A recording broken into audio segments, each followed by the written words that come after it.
चोर है क्या है? अरे चल निकल। वो छोटा सा मासूम बच्चा पवन हवेली के बाहर खड़े होकर जाली के गेट से सब कुछ अंदर देख रहा था। तभी चौकीदार उसे भगाता है। चोर है क्या है जो अंदर इस नजर से घूर रहा है? अरे चल निकल, छोटे मालिक के स्कूल से आने का समय हो रहा है। हाँ। एक बड़ी सी कार में लगभग पवन की ही उम्र का बच्चा बैठकर स्कूल से आ रहा था। चौकीदार उसके लिए फौरन दरवाजा खोलता है। ये सब देखकर पवन अपने घर की ओर निकल पड़ता है। उसका घर एक झोपड़पट्टी में था। अरे काम का ना काज का, दुश्मन अनाज का। दिन भर आवारा गर्दी करता रहता है। पढ़ना लिखना तो है नहीं है। हम तो हवेली के मालिकों की जूती के नीचे दबे हुए नौकर हैं, नौकर। और बेटे को भी वही करना है, इसीलिए पढ़ाई नहीं होती इससे। हैं क्यों मेरे बेटे को हमेशा बोलते रहते हो एक दिन मेरा बेटा खूब आगे बढ़ जाएगा? अरे बस इसकी माँ ने बिगाड़ रखा है। जा रहा हूँ मैं काम पर। पवन के पिता हवेली में ही काम किया करते थे।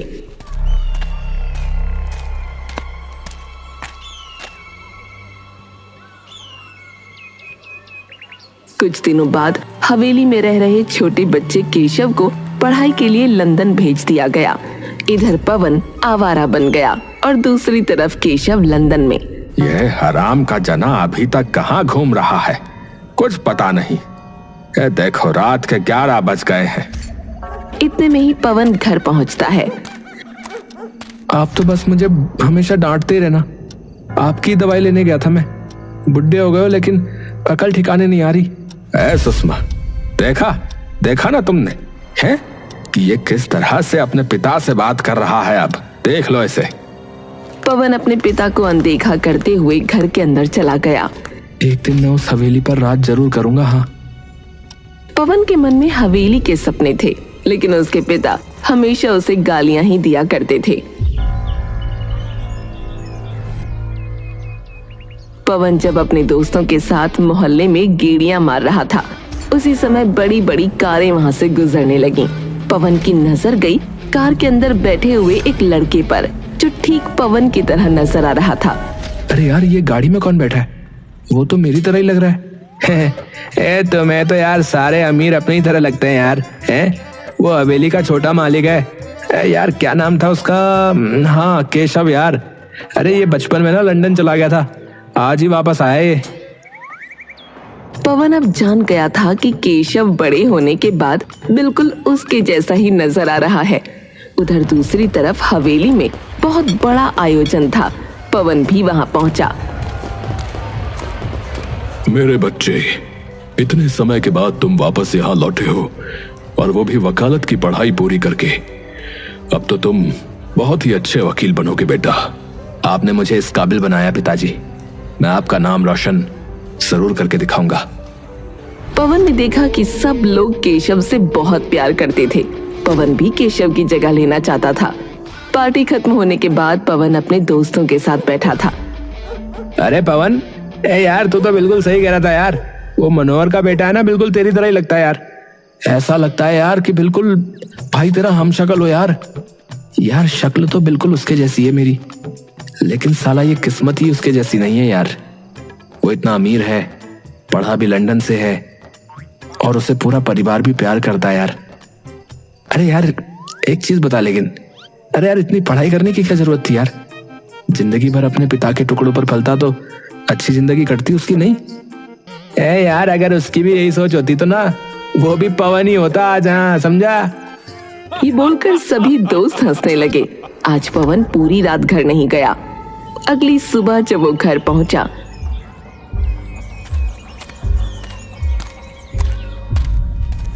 अरे आज मैं इसे जिंदा नहीं छोड़ूंगा। है ये कल रात बिना बताए ही हवेली में घुस आया। अगर इसे किसी ने देख लिया होता तो गजब हो जाता। हाँ। अरे आप मुझे हमेशा हवेली से दूर क्यों रखते हो? हैं? वो हवेली ना तो आपकी है और ना ही मेरी। आखिर आपको दिक्कत क्या है?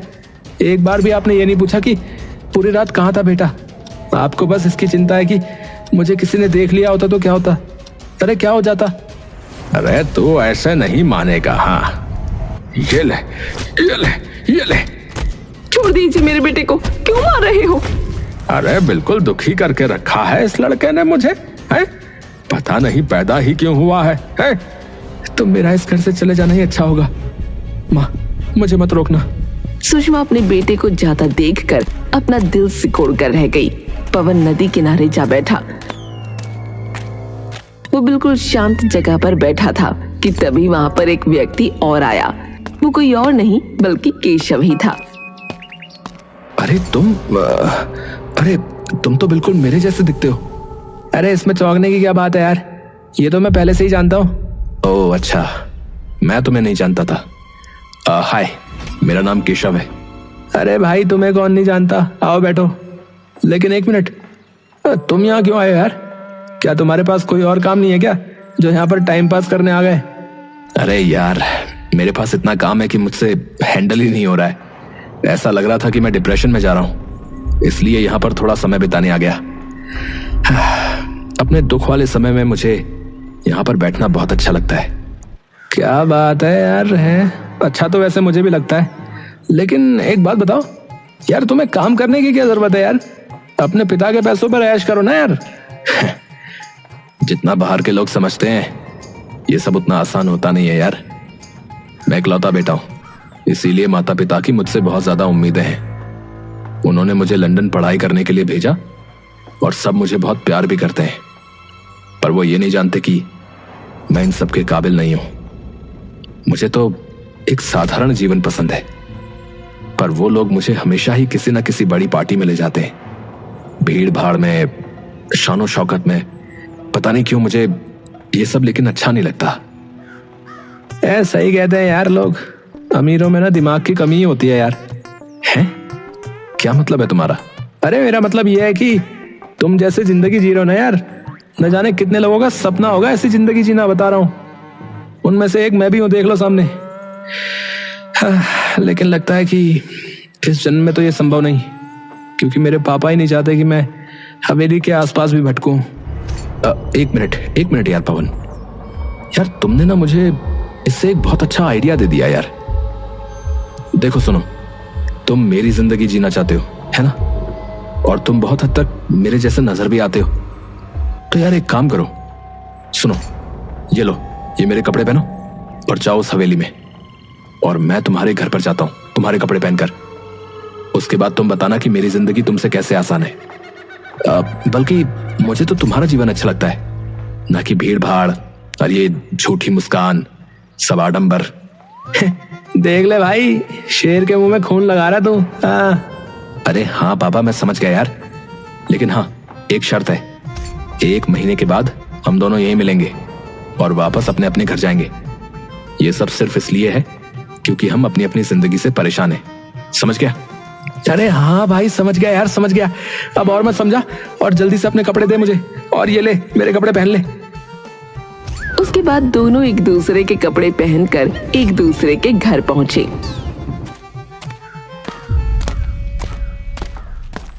पवन की माँ केशव को पवन समझ खूब प्यार जताती है। मेरा बच्चा कल रात से न जाने कुछ खाया है कि नहीं। पिता की डांट से भला कोई ऐसे नाराज होता है क्या? चल जल्दी अंदर आ जा। सुषमा अपने हाथों से उसे खाना खिलाती है। खाना उतना भी टेस्टी नहीं है, लेकिन आपने अपने हाथों से खिलाया तो बहुत अच्छा लग रहा है। ऐसे ही मुझे अपने हाथों से रोज रोज खाना खिलाना माँ। हाँ मेरे बच्चे। और वहां दूसरी तरफ हवेली के अंदर पवन, जो कि केशव के भेष में था, वो खूब ऐश करने लगा। बेटा कहाँ चले गए थे तुम लेट हो। मैंने कहा था ना कि 2 बजे कोर्ट पहुंचना होगा। पापा मैं ना बहुत थका हुआ हूँ, क्या मैं थोड़ा आराम कर सकता हूँ क्या? हाँ, ये भी कोई पूछने की बात है बेटे। तुम अपने कमरे में चलो, मैं तुम्हारे लिए जूस भिजवाता हूँ। पवन आराम से जाकर केशव के मखमली बिस्तर पर लेट जाता है। अबे यार, जिंदगी हो तो ऐसी हो यार, वरना हो ही ना साली। ये मखमली बिस्तर,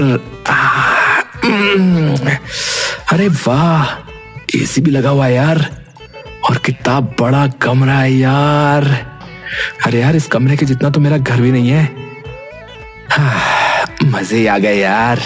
अभी जूस भी आता ही होगा मेरे लिए। ऐसी जिंदगी तो मुझे हमेशा से चाहिए थी। और एक वो है बेअकल केशव कहीं का। मैं तो कोई भी काम ना करूं, अब मैं आराम से मजे करूंगा। हाँ। और ऐसे ही कुछ दिन बीत गए। पवन जो कि हवेली में केशव बनकर रह रहा था, उसे अब खूब मजा आ रहा था। और वहां दूसरी तरफ पवन के भेष में केशव भी अपने पिता का दिल जीतने में लगा था। पापा, मैंने आपके ये जूते पॉलिश कर दिए हैं। मैंने नौकरी के लिए भी अप्लाई किया है, जल्दी ही जवाब आ जाएगा। अरे क्या बात है, आजकल तो इस लड़के में बहुत बदलाव नजर आ रहा है। क्या खा लिया है, क्या हो गया है, बोलो। केशव मुस्कुराने लगा। वहां दूसरी तरफ पवन केशव की माँ और पिता को लड़ते हुए देखता है। आप हमेशा ऐसा ही करते हो, एक काम कहा था आपसे, वो भी ना किया गया। अरे तुम छोटी छोटी बातों पर इतना क्यों लड़ती हो भाग्यवान? मैंने कहा ना कि मैं तुम्हारा काम जल्दी कर दूंगा। अरे 2 दिन में मेरी बहन की बेटी की शादी है, तुमने अभी तक उसे 2 लाख रुपए नहीं भेजे हैं। कन्यादान नाम की भी कोई चीज होती है, ये हम अपनी तरफ से करने वाले थे ना। क्या लगेगा उन्हें कि हमें उनकी बिल्कुल भी कदर नहीं है, जो शादी वाले दिन ही पैसे भेज रहे हैं। अरे यार, मुझे इतने कामों में तुम्हारा काम याद नहीं रहा। अब मैं जा रहा हूँ ना, मैं कर दूंगा बाद में। आपसे तो बात करना ही बेकार है। केशव की माँ अपने कमरे में बैठ गई और पिता काम पर। यार, यहाँ तो फैमिली के अंदर बिल्कुल भी प्यार नहीं है यार। माँ, मुझे आपसे एक बात करनी है। अगर पिताजी भूल गए थे पैसे डालना तो आप ही उन्हें याद दिला देती। तुझे बीच में पढ़ने की कोई जरूरत नहीं है बेटा, तू जाके अपना काम कर। वैसे भी 2 दिन में तेरी मीटिंग होने वाली है, उसकी तैयारी भी तो करनी है तुझे। ऐसा कहकर माँ ने पवन को वहाँ से जाने को कहा। पवन जब अपने कमरे की तरफ जा रहा था, तभी उसे पिता भी नजर आ गए। एक तो मुझे मेरी घड़ी नहीं मिल रही, ऊपर से ये लड़ती रहती है। ये रही पिताजी आपकी घड़ी, बाथरूम के बाहर रखी थी इसलिए मैंने पहन ली। आप जा रहे हो क्या? अरे इस घर में रहना ही पाप है बेटा, जा रहा हूं मैं काम पर। पिताजी, माँ का कहना भी सही है, आखिर वो भी तो उनका परिवार है, उन्हें बुरा लगेगा ना। अरे तू इस मामले में मत पड़ बेटा, तू तेरी माँ को ठीक से जानता नहीं है। देख कैसे डायन की तरह ऊपर से खड़ी खड़ी देख रही है। जा रहा हूं मैं भी। किसी ने भी पवन की बात नहीं सुनी। अरे यार, ये कैसा घर है, यहाँ तो आपस में बिल्कुल भी प्यार नहीं है। और मेरे घर पर तो सिर्फ मेरा बाप ही है एक नंबर का हिटलर, लेकिन मेरी माँ तो बिल्कुल गाय जैसी प्यारी है यार। मेरे पापा भी मम्मी से कभी नहीं लड़ते, बल्कि मम्मी के चक्कर में मुझे 2 थप्पड़ ज्यादा ही लगा देते हैं। लेकिन यहाँ तो साला सीन ही उल्टा है भाई। ये कहता हुआ पवन अपने कमरे में चला गया और ऑनलाइन शॉपिंग वेबसाइट से ढेर सारी शॉपिंग करने लगा। आज तो ढेर सारी मूवी देखूंगा। हाँ, ब्रांडेड कपड़े भी मंगवा लिए हैं। पवन को ऐशो आराम की आदत लग गई थी। वो केशव के पिता के क्रेडिट कार्ड से खूब सारी शॉपिंग करने लगा। ऐसे कुछ दिन बीत गए। बेटा केशव, क्रेडिट कार्ड का इतना सारा बिल आया है, आखिर ऐसा क्या मंगवाया तुमने?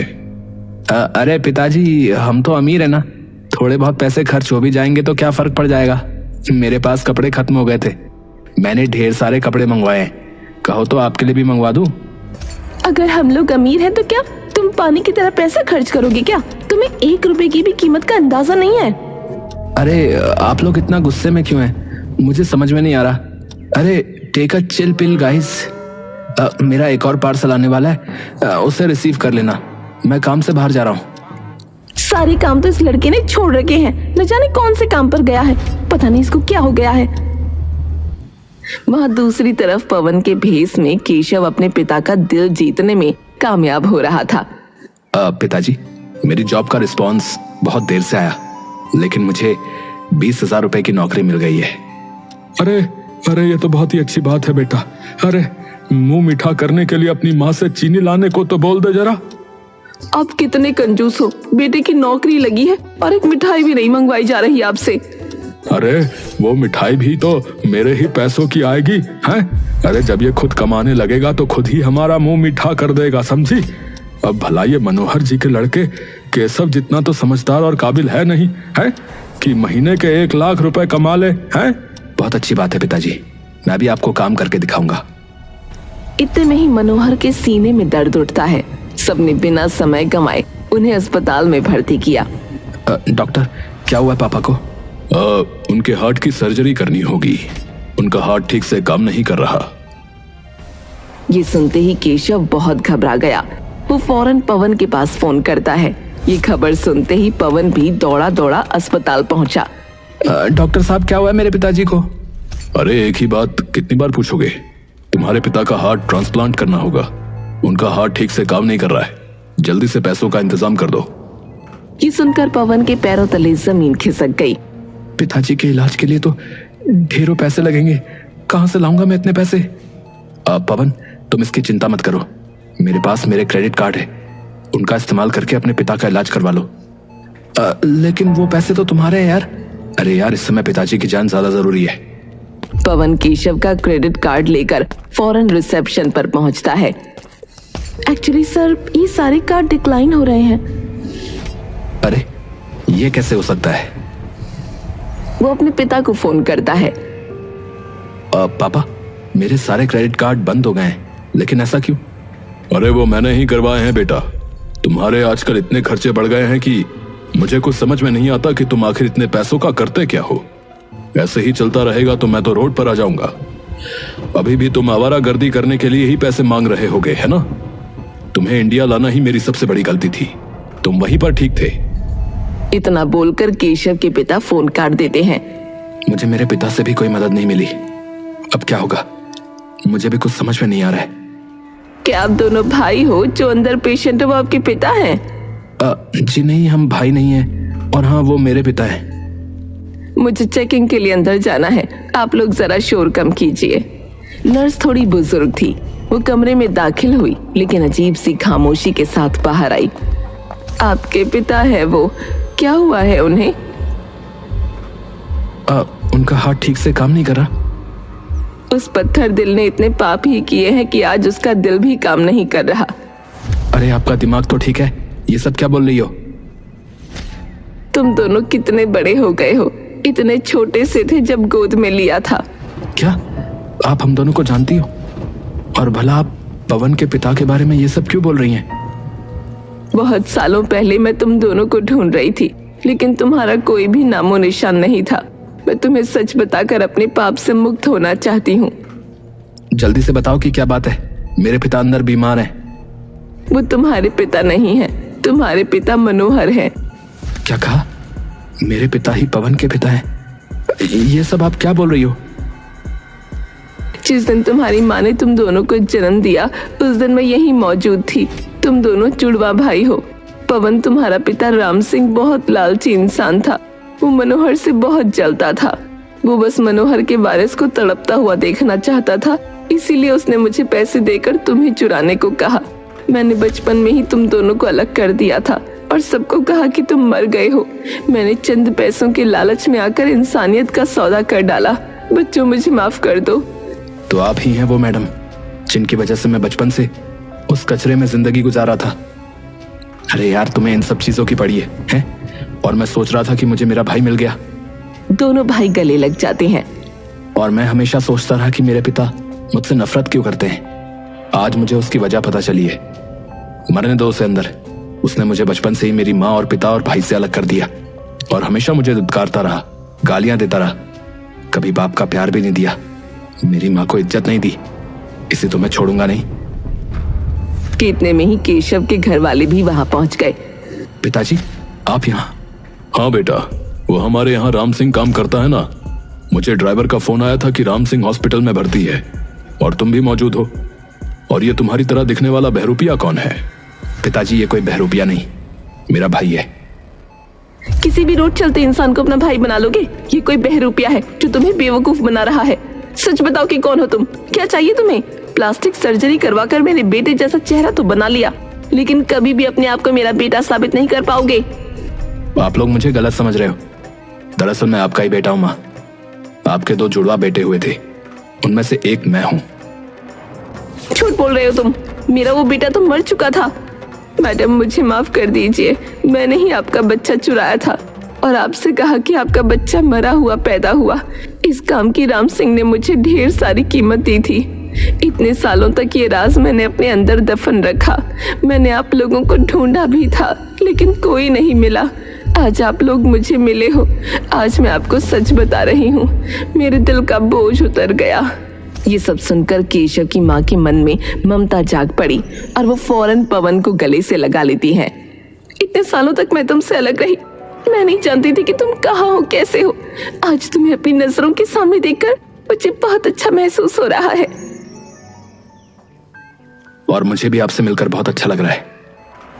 कितने में ही सुषमा वहां पहुंची। अपनी असली माँ से मिल जाने के बाद तुम मुझे तो भूल ही गया होगा बेटा। तेरे पिता की गलती की सजा मुझे क्यों मिल रही है? आप मेरी यशोदा मैया हो। आपने ही मुझे पाल पोस कर बड़ा किया है। भला मैं आपसे दूर कैसे हो सकता हूँ? मेरे बच्चे, इधर आओ मेरे पास। मनोहर भी पवन के गले लग गया। इतने में ही सुषमा की सिसक सिसक कर रोने की आवाज आई। तुम्हें रोने की जरूरत नहीं है सुषमा। मैंने पहले ही इलाज के सारे पैसे जमा करवा दिए हैं। कुछ ही देर में डॉक्टर आकर तुम्हारे पति का ऑपरेशन कर देंगे और वो बिल्कुल ठीक हो जाएगा। बेटा पवन, चलो अपनी हवेली लौट चलते हैं। पिताजी, आप लोगों से मिलकर मुझे बहुत अच्छा लगा, लेकिन मेरा घर मेरे लिए मेरी वही झोपड़पट्टी है जहां मैं अपने परिवार के साथ रहता हूं। आप लोगों ने मुझे जन्म दिया, लेकिन मुझे नाम और पहचान मेरी सुषमा माँ और पिता ने दिया है। ऐसे टाइम पर मैं उन्हें छोड़कर नहीं जा सकता। आपने मुझे स्वीकार कर लिया, यही मेरी सबसे बड़ी खुशी है। तो क्या अब इस बार भी अपने बेटे से दूर रहना पड़ेगा? माँ, अब मैं आपको छोड़कर कहीं नहीं जा रहा। मैं तो हमेशा आपके पास ही रहूंगा, लेकिन सुषमा माँ को भी मेरी जरूरत है। मैं अपना फर्ज निभाऊंगा। और हाँ, पिता को भी यह साबित करना है कि मैं कोई बहरूपिया नहीं, बल्कि हवेली का ही खून हूं। डॉक्टर ऑपरेशन करने कैबिन में जा पहुंचे और कुछ घंटे के ऑपरेशन के बाद ऑपरेशन सफल रहा। अब आप लोग उनसे मिल सकते हैं। सबसे पहले मैं मिलकर आता हूँ। मनोहर राम सिंह के पास गया। मालिक, आप यहाँ? अब कैसे हो तुम? ठीक ही लग रहे हो। वो बाहर मैंने तुम्हारे बेटे को देखा, वो बिल्कुल केशव की तरह लगता है। अरे मालिक, छोड़िए उसकी बात है। एक नंबर का बहरूपिया इंसान है। क्योंकि वो मेरा बेटा है, इसीलिए छुपाने की जरूरत नहीं है। नर्स ने मुझे सब बता दिया। अब राम सिंह के पास अल्फाज नहीं बचे थे। काम से तो मैं तुम्हें निकाल ही रहा हूं, लेकिन मैं अपने बेटे को भी तुम्हारे पास छोड़कर जा रहा हूं। मैं रोज तुमसे खबर लूंगा। अगर उसे जरा सी भी दिक्कत आई तो मैं तुम्हें छोड़ूंगा नहीं। हाँ हाँ, जी जी। राम सिंह को कुछ समझ नहीं आ रहा था कि पल भर में ये सब क्या हो गया। मनोहर वहां से उठकर चला गया और कुछ ही देर में पवन और सुषमा कमरे में आ पहुंचे। कैसे हो पिताजी? ठीक तो हो? अरे नालायक, तू खुद पर ध्यान दे। अरे अभी अभी दिल का ऑपरेशन हुआ है, जरा धीरे बात करो हैं। और सुनो, आपकी इन धमकियों से कुछ नहीं होने वाला, क्योंकि अब मुझे पता चल चुका है कि मैं आपका बेटा नहीं हूं। लेकिन आप चिंता मत कीजिए, मैं आपकी तरह बहरूपिया नहीं हूं जो दिखता कुछ है और करता कुछ है। अरे तो यहाँ पर क्यों बैठे हो? जब सब सच पता चल चुका है तो जाओ अपने अमीर पिता के पास। है, बचपन से ही तुम हवेली में रहना चाहते थे ना। जाओ जाओ, ये सपना भी पूरा कर लो, जाओ। मैं आपको छोड़कर कहीं नहीं जाने वाला। मेरे अलावा आपका और कोई सहारा भी नहीं है। आपने मुझे बेटा नहीं माना, लेकिन मैंने आपको पिता माना है। ये सुनकर राम सिंह का मन पिघल गया। राम सिंह पवन को गले लगा लेता है। उस दिन के बाद से दोनों भाई, जिन्हें बहरूपिया समझा जाता था, अब वो दोनों मिल चुके थे। वो दोनों कोई भी काम करते तो आपस में मिलकर ही किया करते थे। यहाँ तक कि अब राम सिंह का व्यवहार भी पवन के प्रति बदल गया था।